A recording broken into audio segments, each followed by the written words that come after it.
Eles dizem que quando se lançou a obra espiritualista do Livro dos Espíritos e, consequentemente, a sua sequência, com as 5 obras básicas, mais o que é o Espiritismo, evidentemente, ela permitiu à criatura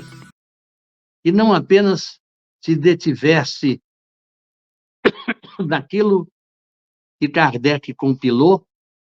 através dos espíritos superiores, mas que nós, pela inteligência, pela vivência milenar dos nossos espíritos, pudéssemos dissecar cada página, retirando dali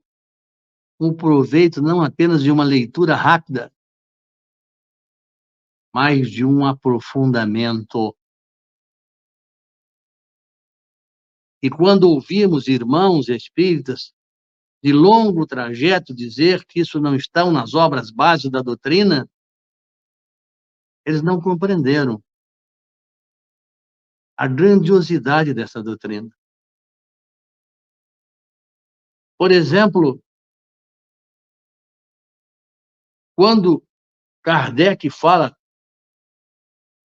no poder do Criador e fala nos espíritos, fala no princípio de tudo, nós, através da ciência que conhecemos, que aprendemos, e, além de tudo, do conhecimento que esta ciência oportuniza, chegamos à conclusão que, no início de tudo, isso está contido nesse manancial desta doutrina maravilhosa. O que existiam eram átomos, moléculas. E esses átomos, que são os elementos simples, e também são elementos simples da natureza, eles são diferentes uns dos outros, os átomos são diferenciados uns dos outros. O elemento simples da natureza. Nós vamos compreender que eles se somarem formam moléculas. E nós vamos compreender algo fundamental, que quando Cristo, e este é um assunto da próxima segunda-feira, resolveu dar a esse elemento simples que compõe todas as coisas. Porque todas as coisas no universo, multiverso, foram construídos através de um átomo. Desta pequena partícula se originou tudo, por mais complexo que seja. Por exemplo, a nossa Terra, e evidentemente na construção do Criador da matéria, Javé, recebendo poder por ser um espírito que o Senhor dos mundos lhe deu a outorga, utilizou num universo de 14,5 bilhões de anos, onde se formaram vários outros mundos dentro deste universo, a Terra, que tem 4,5 bilhões. Ele usou o quê? A névoa condensada, que foi se formando, como todos vocês conhecem, no livro Caminho da Luz, formando naturalmente o primeiro agregado que daria origem naturalmente ao que hoje nós chamamos de Terra, este pequeno mundo escondido no universo. Mas é importante que nós tenhamos, e está dito nesta doutrina extraordinária, que este mundo, porque os espíritos superiores assim disseram, foram agregando a essa massa amorfa, que era, na verdade, o minério, o mineral, propriamente dito, a composição de elementos extraordinários, como a amônia, o hidrogênio, o metano e vapores d'água. Isto agregado com os laboratórios cosmológicos em funcionamento na criação dos universos e dos mundos,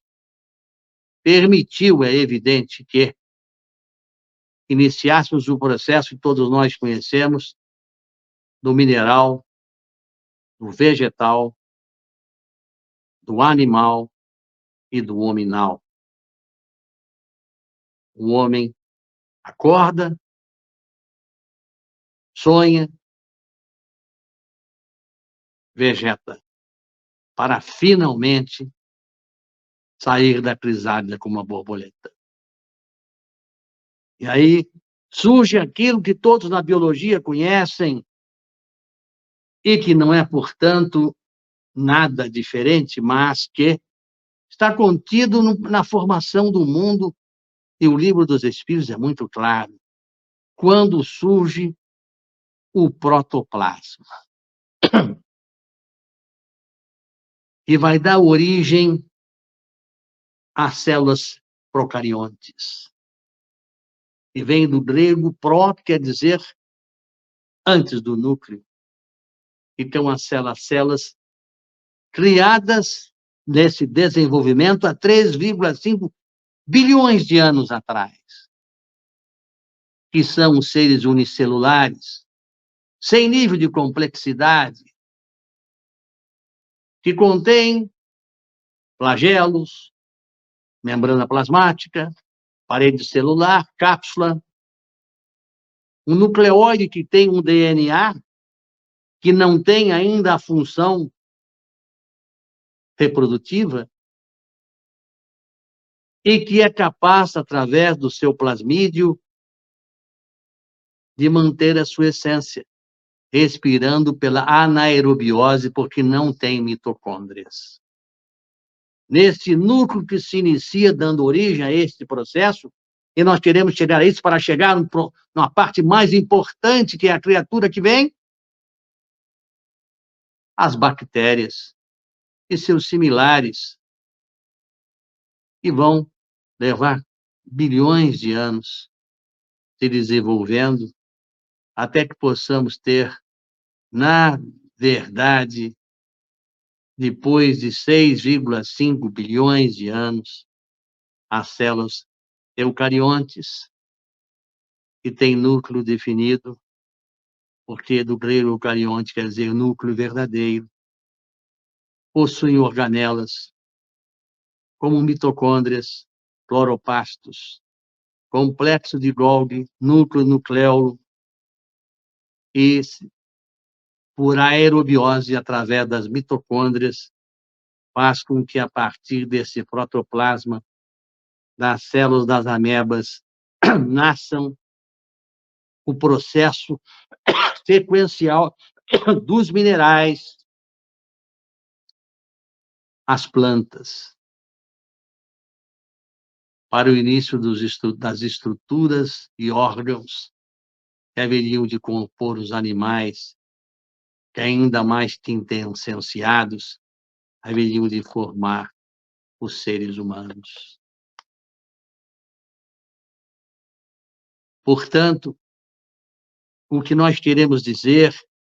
no momento em que buscamos o conhecimento e a interpretação dos valores mais altos desse conhecimento, obtido pela paleontologia, que é uma ciência que estuda o início do nosso universo, e o ser humano, na verdade, esse ser humano, ele desconhece a sua história espiritual. E exatamente por desconhecer a sua história espiritual,